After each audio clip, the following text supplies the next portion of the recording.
మన భారతదేశంలో పెద్ద స్వాగతంగా మంచిగా జరిగింది. మంచి ఓపెనింగ్ అవుతుంది 22 తారీఖు. నరేంద్ర మోదీ ఉండడం వల్లనే మన రామ మందిరం తయారైంది. దాంతోపాటు అందరు ప్రజలు వీలైనప్పుడు మన దేవుణ్ణి కానీ, మన దేశాన్ని కానీ, మనము ధర్మాన్ని కాపాడింది రామ మందిరం కట్టినందుకు ప్రతి ఒక్క పర్సన్ వెళ్ళి చూడవాలిగా కోరుతున్నాను. మన భారతదేశంలో ఉన్నాము, మనం భారత గుడులు ఆ, మనము మనము వెళ్ళి చూస్తుంటే మన పిల్లలకి మన భవిష్యత్తు మనం నేచర్ ఇవ్వగలుగుతాము, మన పిల్లలకి మనము చెప్పగలుగుతాము. ఈ గోవాకి అక్కడిక్కడ వెళ్ళకుండా ఒక టెంపుల్కి వెళ్తే మన ఒక పిల్లలకు కానీ మనం కానీ ఒకటి నేర్చుకున్నట్టు అవుతాము, మనకు ఒక బ్లెస్సింగ్ అనేది దొరుకుతుంది.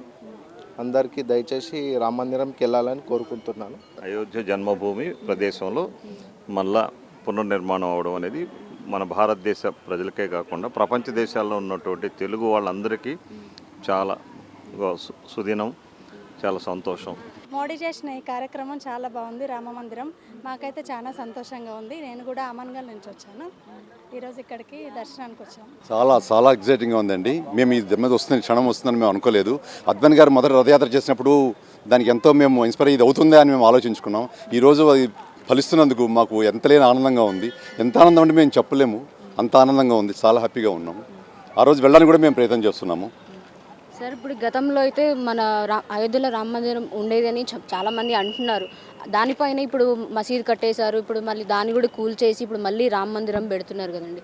ఇప్పుడు ఎంతవరకు నిజమని మీరు అనుకుంటున్నారు? గతంలో రామ మందిరం ఉంది, ఇప్పుడు రైటా రాంగా ఇప్పుడు మసీదులు అన్నీ రావడము, అలాగే స్వామివారిని కూడా మసీదులో పెట్టేశామని చెప్పేసి అక్కడ పూజలు పునస్కారాలు కూడా జరగకుండా ఆగిపోయింది. దీని గురించి మీ అభిప్రాయం ఏంటండి? అది నిజమండి. మేము చరిత్రలో చదువుకున్నప్పుడు ఇవన్నీ 5 సంవత్సరాల క్రితం ఇలా చేసిన మాట వాస్తవం. దాన్ని మళ్ళీ తిరిగి మనం తీసుకురావడానికి ఈ బీజేపీ ప్రభుత్వం అద్వానీ గారి ఆధ్వర్యంలో మొదలుపెట్టడం, అది ఈరోజు ఈ మెటీరియల్లో చదవడం చాలా అసలు ఊహించినటువంటిది. ఈ విధంగా మీరు చేయడం అనేది చాలా ఆనందంగా ఉంది. కానీ ఇది 10 మందికి తెలియాలి. ఉన్నది మాత్రం సత్యం. దాన్ని మీరు చేసిన మాట అందరికీ తెలిసింది. 500 సంవత్సరాల క్రితం చేసింది. ఈరోజు మనం తీసుకురావడం అనేది అది ఎంత సత్యమో ఇది అంత సత్యం. కానీ ఇది మనదే. अयोध्या राम मंदिर तो पहले राम जी की जन्म स्थान था। उसको तो वहाँ बाबरी मस्जिद बनाया गया था, क्योंकि मंदिर मस्जिद उस टाइम एक ही तरफ से बनाया जा रहा था। और बाबर के समय में बाबरी मस्जिद बना, उसके बाद फिर तोड़ा गया, फिर राम मंदिर बना। ये तो बहुत अच्छी बात है, बहुत अच्छा बात है।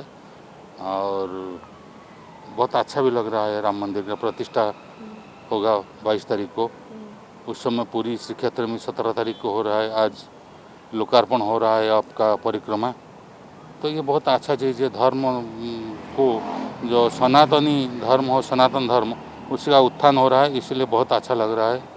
जहाँ भी हो, उड़ीसा के पूरी क्षेत्र में हो या अयोध्या में राम जी के जन्म स्थान में हो, हमको बहुत अच्छा लग रहा है। मंदिर बनना है, अयोध्या में मंदिर बनना एक बहुत अच्छी बात थी, क्योंकि हमारे भगवान बहुत दिनों से मतलब खुले हुए में थे, अब वो अपने मतलब महल में आ रहे हैं, इसलिए उन भाव में बहुत खुशी है। बहुत अच्छा लग रहा है। आप कहाँ से आए? हम लोग है ना कासगंज से आए हैं, उत्तर प्रदेश से। ఇన్ని రోజులుగా కష్టపడ్డారు కదా, అది నిర్మించడానికి అంటే చాలా కష్టపడ్డారు. దాని గురించి చాలా పోరాటాలు కూడా చేసుకున్నారు. అది దానికి ఫలితం వచ్చి శ్రీరామ కృప అనుకుంటున్నాను అండి. చాలా థ్యాంక్స్ అండి. చాలా హ్యాపీగా ఉన్నాను. మా అదృష్టం కలిగిన మేము అక్కడ వెళ్ళగలిగితే మాకు అదృష్టం అనుకుంటామండి. అని ఆ దేవుడు శ్రీరామ కృప ఉండాలి, మేము అక్కడ వెళ్ళాలి, అంతే. Thank you so much. చాలా బాగా అనిపిస్తుంది అమ్మ. మోడీ చేసిన ఇది మంచి కార్యము బాగా గొప్పగా ఉండాలని మేము అందరం ప్రతి ఒక్కరం కోరుకుంటున్నాము. మాది ఆమన్గల్ నుండి ఈరోజు ఈ దేవాలయానికి దర్శించుకోవాలని మేము వచ్చినాము. మోడీ చేసింది మాత్రం చాలా బాగుందమ్మా. సో ఏంటంటే నాకు ఏదైతే మనకు అయోధ్య కొత్తగా చేస్తున్నారో, so I can say that Modi credit చాలా మోడీకే క్రెడిట్ పోతుంది అంతా. అండ్ మోర్ ఓవర్ ఏంటంటే దెర్ ఆర్ 5 అడ్వకేట్స్, వాళ్ళు ఫైట్ చేసారు. వాళ్ళే ఏదైతే క్లోజ్ చేసిన కేసుని మళ్ళీ వాళ్ళు రీఓపెన్ చేసి so they fought for it and finally we have achieved it. So ఇది రావడము, ఇది ఇప్పుడు 22nd రోజు ఏదైతే ప్రాణ ప్రతిష్ఠ ఉందో అది వీఆర్ వెరీ హ్యాపీ. ఎందుకంటే చూసుకుంటే మన ఇండియాలో రామ్ గుళ్ళే ఎక్కువ. సో ఎవ్రీ కాలనీకి కనీసం 1 2 ఉంటుంది. సో అలా ఆ ఒక వైబ్రేషన్స్ ఈ 22nd రోజు చూడాలి. ఇట్స్ వరల్డ్ ఫెస్టివల్ అనుకోవాలి. ఆ రోజు ఏదో 11:50కి ముహూర్తం ఉందో ఆ 11:50కి ప్రాంత ప్రతిష్ఠ అయిపోయిన తర్వాత ప్రతి ఒక్కరు వాళ్ళ వాళ్ళ ఇండ్లలో 12 o'clockకి ఆ దేవుని దండం పెట్టుకొని రామునికి ఆ అక్షంతలు ప్రతి ఒక్క మన ఫ్యామిలీకి అందరిని నెత్తి మీద చల్లుకొని వాళ్ళు అందరికీ ఒక ఆశీర్వాదం లభిస్తుంది. స్ట్రైట్ అవే మనం అయోధ్య దాకా పోకున్నా ఆయన స్ట్రైట్ అవే ఆయన దీవెనలు మనకున్నాయి. సో అందరూ చేయండి. ఏవైతే మిగిలిన అక్షంతలు ఉన్నాయో అవి మనం ఇంట్లో కొంచెం ప్లేస్ చేసుకొని మన బర్త్డేకో లేకపోతే ఏదైతే చిన్న చిన్న ఫంక్షన్స్ ఉన్నాయో వాళ్ళు ఆ ఒక ఒకేషనల్గా డే రోజు ఆశీర్వాదం లభిస్తుంది. జై Sriram. Yeah, we are very happy. Being a Hindu, this occasion is very precious to us because we daily worship Ram, Lakshman, Sita in our house. So, getting this temple will be a place of worship for all the Hindus, and I think that from all over the world, people will go to Ayodhya to have darshan of Lord Ram. And that will also change the city of Ayodhya, because once upon a time, Ayodhya must have been a very prosperous city during the time of Ram, because everybody was happy. They say that nobody was unhappy during the Ram Rajya. So I think we are going back to that era when all these developments will be completed. Lot of tourists will go there. So that will change the entire economy of the city, and people will become very happy. After so many years, we won the case against Masjid, Babri Masjid. How do you feel as an Indian, sir? Yeah, this was in history, there has to be some correction at a particular point of time. So it took such a long time to make that correction. So we are very happy. We are not against any other religion, but this was a correction of the history, Some injustice was done. The temple was broken and the masjid was constructed.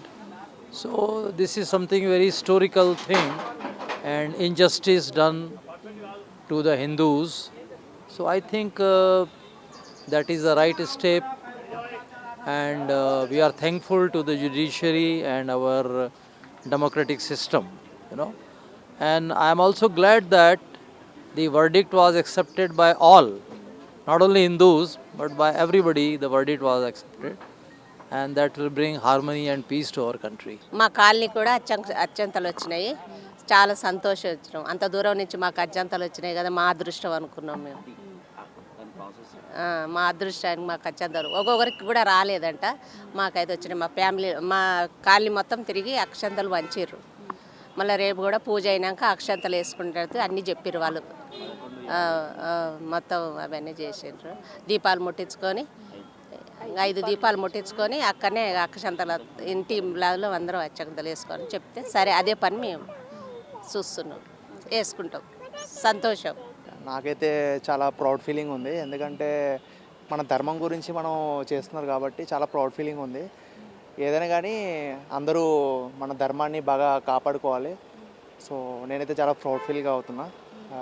ఇంకేం చెప్పాలంటే కొద్దిగా మన ట్రెడిషనల్ని మన ఎవరైతే యూత్కు ఉన్నారో వాళ్ళందరికీ అలవాటు చేయాలి. ఎందుకంటే ట్రెడిషనల్ని కొంతమంది మర్చిపోతున్నారు. ఇప్పుడైతే బాగా ట్రెడిషనల్కి బాగా ఫాలో అవుతున్నారు. సో ట్రెడిషనల్కి బాగా మనం సాటి చెప్పాలి. పిల్లలకైనా మనం టెంపుల్కి వెళ్ళినట్టు ఇవన్నీ చూపిస్తుంటే ఆటోమేటిక్గా ఈజీగా డెవలప్మెంట్ అవుతుంది. అయోధ్యకి అందరూ కంపల్సరీ వెళ్ళాలి, రాముడిని మాత్రం దర్శించుకోవాలి డెఫినెట్లీ. అంతే. జై శ్రీరామ్. సంతోషంగానే ఉంది, కానీ వెళ్ళి కోరుకున్నా కానీ వెళ్ళడానికి జనాన్ని చూసి భయం వేస్తుంది అంతే. అంటే కొన్ని వేల సంవత్సరాల తర్వాత ఇప్పుడు మనకి పోరాడితే కానీ మనకి స్వామివారిని దక్కించుకున్నాం. మోడీ గారికి నమస్కారం చేయొచ్చు దానికైతే, ఆ విషయంలో అయితే ఉన్న విషయాలు వాటికే, కానీ ఆ విషయంలో అయితే మోడీ గారికి పాదాభివందనం చేసినా తప్పలేదు. నిజంగా అది చాలా సంతోషకరము. భారతదేశంలోనే కని విని రీతిలో ఇలా అయోధ్య రామ మందిరము కట్టడం జరిగింది. మనం చూసుకుంటే మన టాలీవుడ్ స్టార్స్ కానీ ఎంతోమంది కూడా అక్కడికి వెళ్ళి ఆ అయోధ్య రాముడి టెంపుల్ని విజిట్ చేయాలని ఇప్పుడు ఎంతో వెయిట్ చేస్తున్నారు. ఎందరో ప్రముఖులకు కూడా ఇన్విటేషన్ ఇచ్చారు. నిజంగా ఇది చాలా గర్వకారణం. మనం చూస్తే హనుమాన్ మందిరం, హనుమాన్ మూవీ నుండి కూడా ప్రొడ్యూసర్ గారు ఒకటే చెప్పారు, ₹5 టికెట్ ఏదైతే ఉన్నదో అది కూడా తీసుకొని పోయి హనుమాన్ మందిరంకి ఇచ్చి అయోధ్య మందిరంకి ఇస్తా అని చెప్పి కూడా చెప్పారు వివరంగా. అది కూడా చాలా సంతోషకరం. మన ప్రొడ్యూసర్లు కానీ భారతదేశంలో ఉన్న ప్రతి ఒక్కరు కూడా ఈ టెంపుల్ని విజిట్ చేసి మన హిందుత్వం చాటించాలని చెప్పి కోరుతున్నాను. अयोध्या बनना हमको बहुत सुंदर लगा, मंदिर बनना, राम मंदिर बनना बहुत अच्छा लगा। जेल में से निकल के भगवान हमारे सामने आ रहे हैं बस, और वो सभी के लिए मतलब उनकी जो स्थापना हो रही है सभी के लिए सुख समृद्धि के लिए वो हमारे देश में आ रहे हैं।